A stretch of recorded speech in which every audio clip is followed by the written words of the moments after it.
Bismillahirrahmanirrahim. Assalamualaikum warahmatullahi wabarakatuh.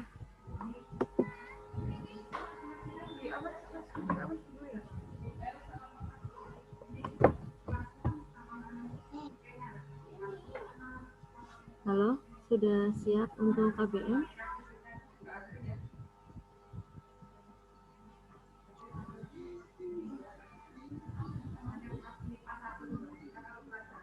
Halo, tes.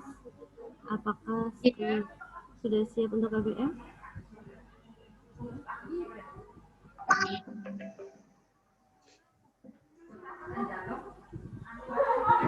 Halo Alia, sudah siap untuk KBM? Sudah. Oke. Dimohon nanti kalau misalnya Ibu bertanya, kalian dinyalakan mood-nya ya ketika ingin berbicara. Oke, kita mulai. Bismillahirrahmanirrahim. Assalamualaikum warahmatullahi wabarakatuh. Warahmatullahi wabarakatuh. Waalaikumsalam. Ya, oke. Gimana kabarnya kalian? Sehat? Alhamdulillah. Sehat. Oke. Hari ini yang berangkat kurang lebih ada 15 anak yang hadir sekaligus Ibu jadikan sebagai absensi pada hari ini. Kemudian nanti kita lanjutkan langsung aja ke materi kita hari ini, yaitu tentang perang dingin. Ibu share. Ya, Bu.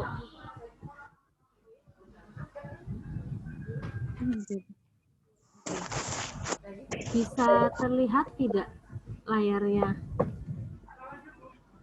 Bisa. Nah, oke. Nanti Ibu jelaskan. Kalau Ibu bertanya, nanti kalian bisa langsung merespon, dinyalakan mood-nya ya.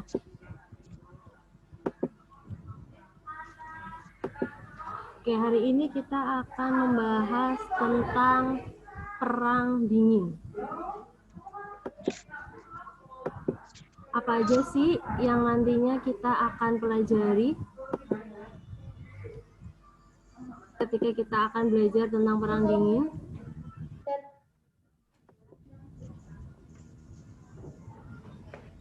Nah.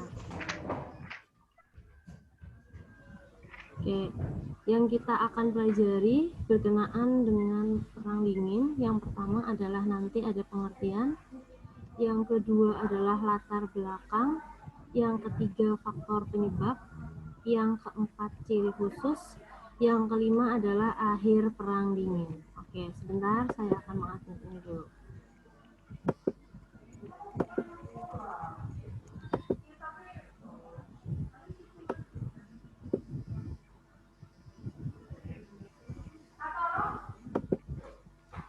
Kita lanjutkan.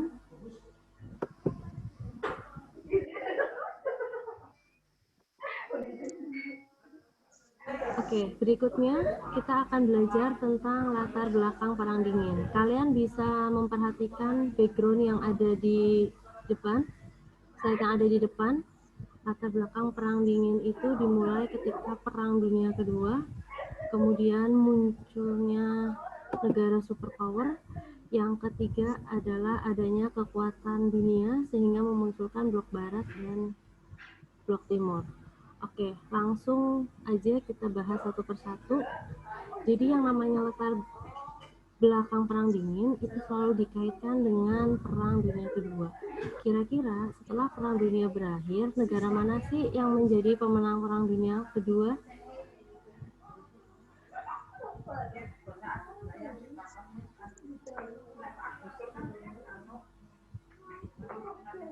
Halo?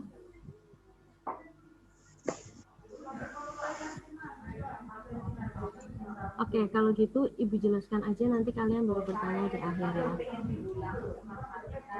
Jadi, yang namanya perang dingin selalu ada kaitannya dengan Perang Dunia Kedua. Kenapa? Karena setelah Perang Dunia Kedua itu berakhir, muncul dua negara sebagai pemenang. Tidak ada lain adalah Amerika Serikat dan Uni Soviet. Ketika Amerika Serikat dan Uni Soviet muncul sebagai pemenang, mereka itu tergabung ke dalam blok sekutu ketika Perang Dingin. Kemudian nantinya ketika Perang Dingin berakhir, kira-kira masalah udah selesai apa belum ya? Belum. Belum. Kira-kira muncul Belum. permasalahan baru, masalahnya apa?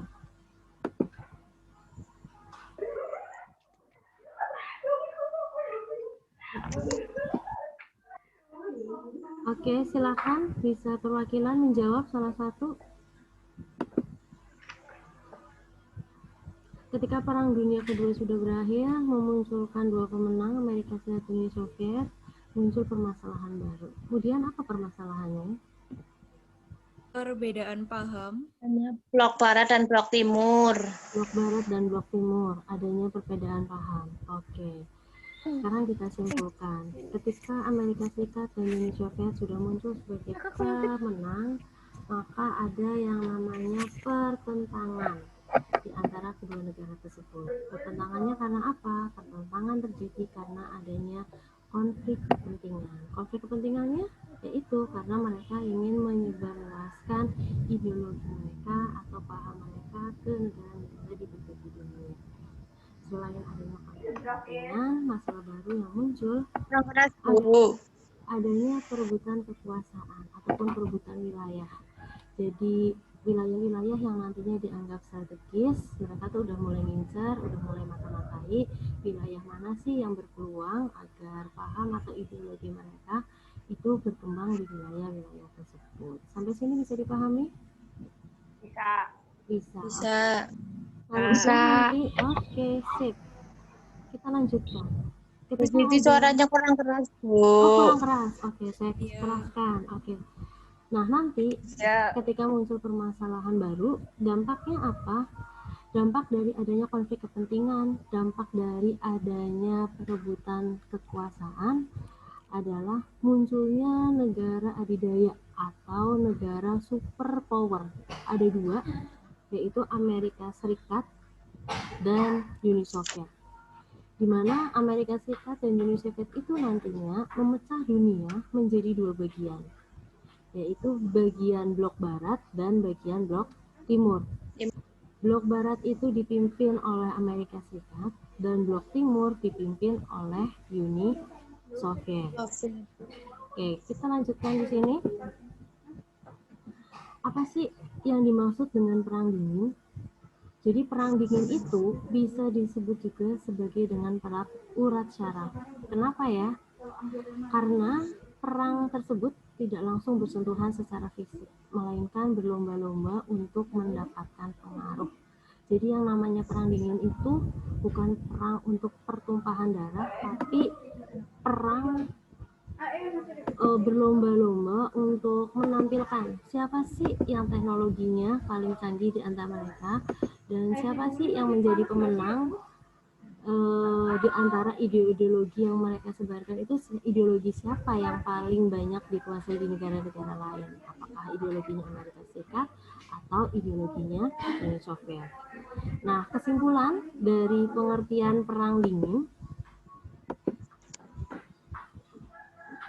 bisa kita simpulkan di sini, perang dingin itu adalah perang dalam bentuk ketegangan antara Amerika Serikat dan Uni Soviet sebagai wujud nyata adanya konflik kepentingan, perbedaan ideologi, dan perebutan supremasi.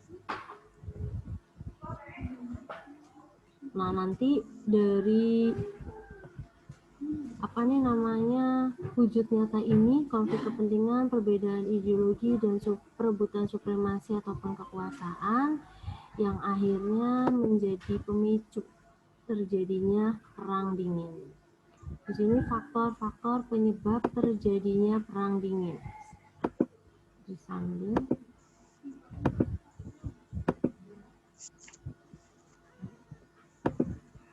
Yang pertama, adanya perbedaan ideologi. Yang kedua, adanya persaingan kekuasaan. Yang ketiga, adanya persaingan militer dan pertahanan.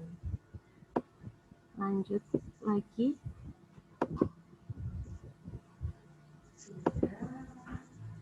Kita bahas faktor yang pertama.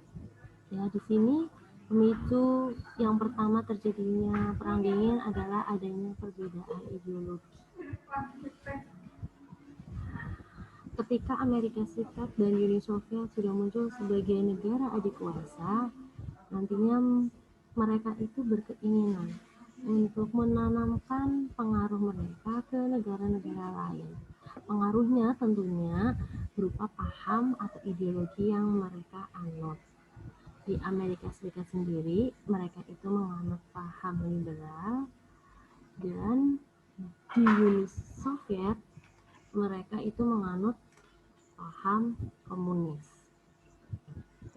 Kalau untuk Amerika Serikat sendiri, karena mereka itu menganut paham liberal kapitalis, berarti Amerika Serikat itu sangat menjunjung tinggi yang namanya kebebasan. Tujuannya apa sih Amerika Serikat itu menjunjung tinggi kebebasan? Tujuannya adalah agar Amerika Serikat itu bisa diberi tempat di negara-negara lain untuk mempromosikan, untuk memasarkan hasil industri mereka. Sedangkan Uni Soviet memilih untuk menyebarluaskan paham komunis, gitu ya, karena mereka ingin menyejahterakan yang namanya kaum buruh, karena selama ini kaum buruh itu selalu dipinggirkan, selalu dimarginalkan oleh orang-orang borjuis, sehingga demi kesejahteraan agar kaum buruh sejajar dengan kaum borjuis, makanya segala sesuatu yang berkaitan dengan ekonomi maupun dengan pemerintahan itu dikelola oleh yang namanya negara. Sampai sini ada yang mau ditanyakan?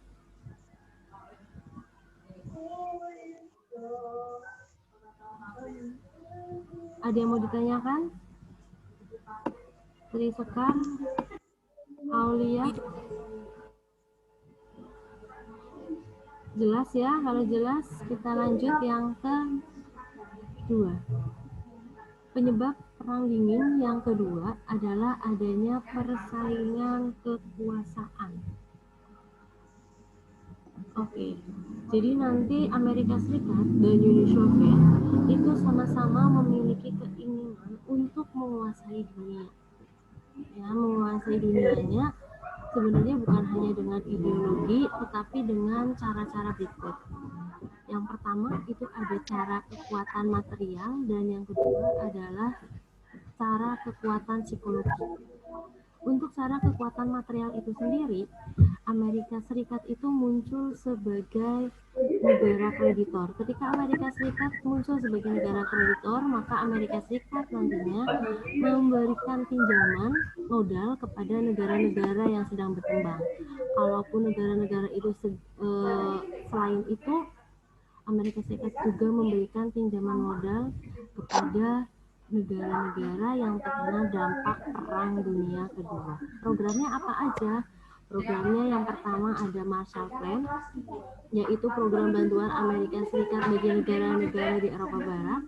Yang kedua ada Mutual Security, program bantuan ekonomi Amerika Serikat dalam bidang ekonomi dan militer bagi negara-negara di Asia. Yang ketiga adalah Doktrin Truman, program bantuan Amerika Serikat bagi negara-negara Yunani dan Turki. Selanjutnya, persaingan kekuasaan juga terjadi di wilayah Uni Soviet berupa kekuatan psikologi. Kalau kekuatan psikologi di sini, Uni Soviet itu menyebarluaskan pengaruh paham komunis ke berbagai dunia.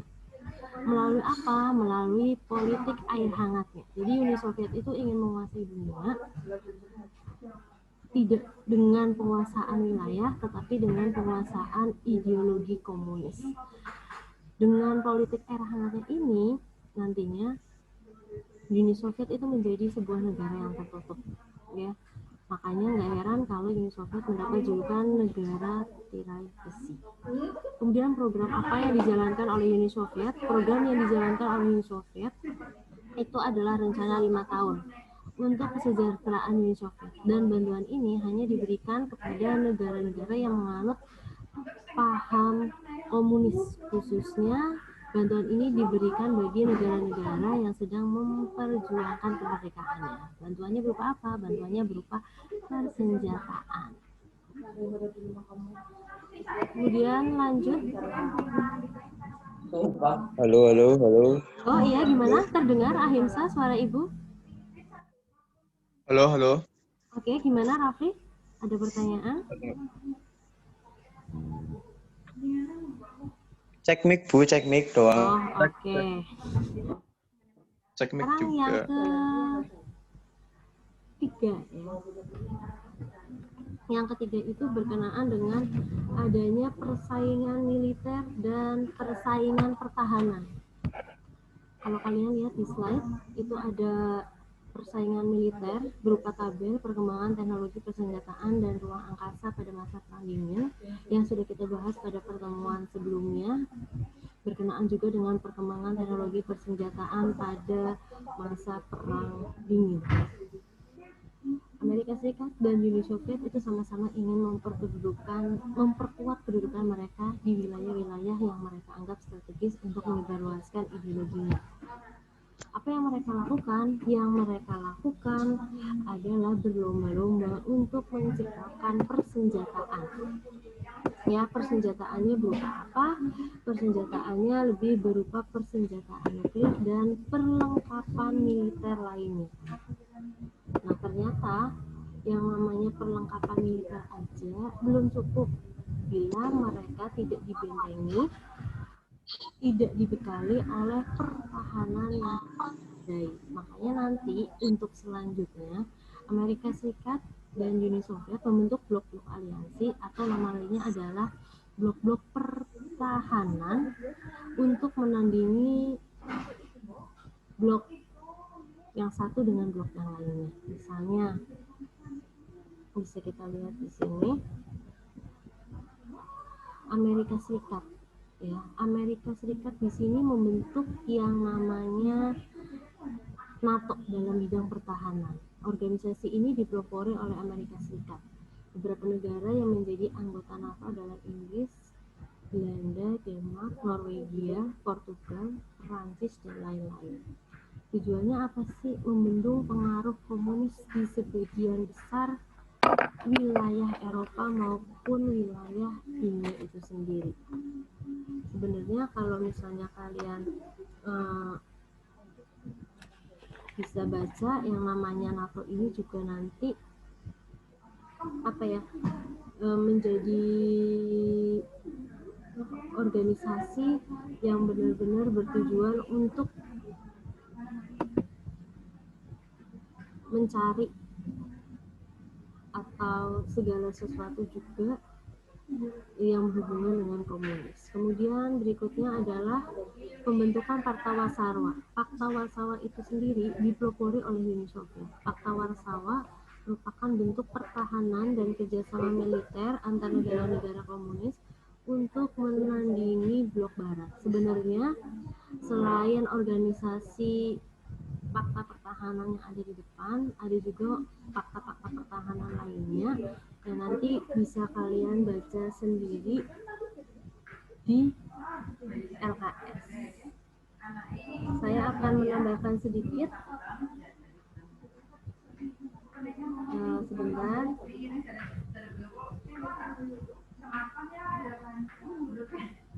Oh, oke, udah Dim ternyata. Sampai sini ada yang mau ditanyakan? Belum, udah jelas? Nggak ada. Nggak Iya, ada. Bu, sudah. Sudah ya. Oke, jadi tadi ada 3 penyebab perang dingin, adanya perbedaan ideologi karena adanya komunis sama liberal kapitalis. Yang kedua adalah adanya persaingan kekuasaan. Itu nanti munculnya kekuatan material dan munculnya kekuatan psikologis. Dan yang ketiga adalah adanya persaingan militer dan pertahanan. Di bidang militer itu ada berbagai macam senjata, dan di bidang pertahanan itu ada NATO dan Pakta Warsawa. Kemudian yang terakhir yang kita bahas adalah tentang ciri khusus. Apa sih ciri khusus dalam perang dingin? Cuman kalau di LKS kalian itu bunyinya bukan ciri khusus, bunyinya adalah berkenaan dengan bagaimana sih perkembangan perang dingin. Yang pertama adalah adanya daerah pengaruh. Amerika Serikat dan Uni Soviet saling berusaha memperluas pengaruhnya ke seluruh dunia. Kedua negara tersebut menunjukkan kekuatan untuk memperluas pengaruhnya. Berbagai bantuan diberikan agar negara berkembang bersedia menjadi sekutu Amerika Serikat dan Uni Soviet. Usaha tersebut dilakukan hingga keluar kawasan, salah satunya adalah Asia. Nah, untuk ciri khusus yang pertama ini berkenaan dengan perebutan daerah pengaruh, itu ada hubungannya dengan sistem aliansi, di mana Amerika Serikat dan Uni Soviet itu membentuk blok-blok pertahanan, ada NATO, ada Pakta Warsawa. Dan pada akhirnya nanti fakta di lapangan, blok-blok tersebut menimbulkan sikap saling mencurigai. Ya, mencurigai untuk apa? Untuk terjadi perebutan wilayah mana sih yang kira-kiranya layak untuk menyebarluaskan ideologi mereka. Makanya nanti perebutan wilayah tersebut menimbulkan yang namanya konflik. Ada krisis Kuba, ada konflik di Tiongkok, ada Vietnam, ada Uni Soviet, dan lain sebagainya. Kemudian yang kedua adalah tentang sistem aliansi. Sistem aliansi adalah ketegangan antara blok barat dan blok timur yang menyebabkan munculnya aliansi-aliansi politik untuk memperkuat pertahanan. Nah, nantinya sistem aliansi yang terbentuk, ya baik dari blok barat maupun dari blok timur, itu dibentuk berdasarkan persamaan ideologi. Kalau misalnya Amerika Serikat ideologinya liberal kapitalis, berarti nanti fakta pertahanan NATO itu juga berdasarkan ideologi liberal kapitalis. Begitu juga sebaliknya, Uni Soviet karena dia berpahamkan komunis, maka nanti ideologinya yang digunakan dalam Pakta Warsawanya adalah ideologi komunis. Yang ketiga adalah spionase. Spionase itu adalah agen rahasia, kegiatan memata-matai yang tercermin dalam berbagai organisasi rahasia yang dibentuk oleh Amerika Serikat maupun Uni Soviet. Salah satu organisasi spionase adalah KGB yang merupakan dari dinas rahasia, sedangkan CIA merupakan dinas rahasia Amerika Serikat. KGB dan CIA selalu berusaha untuk memperoleh informasi rahasia mengenai segala hal yang menyangkut kedua belah pihak. Jadi kalau kita lihat nanti pejabat-pejabat yang masuk ke dalam badan intelijen ini dapat berpergian ke negara-negara lain dengan tujuan untuk merekrut ataupun menjalankan visi misi mereka sebagai agen intelijen dengan tujuan memata-matai negara yang menjadi musuh mereka. Ini adalah ciri khusus dari yang terakhir. Yang terakhir tentang perang dingin. Sebenarnya di LKS itu ada beberapa cara yang digunakan untuk meredakan perang dingin, cuman di sini secara garis besar beberapa peristiwa yang mengakhiri perang dingin antara lain yang pertama adalah bersatunya Jerman.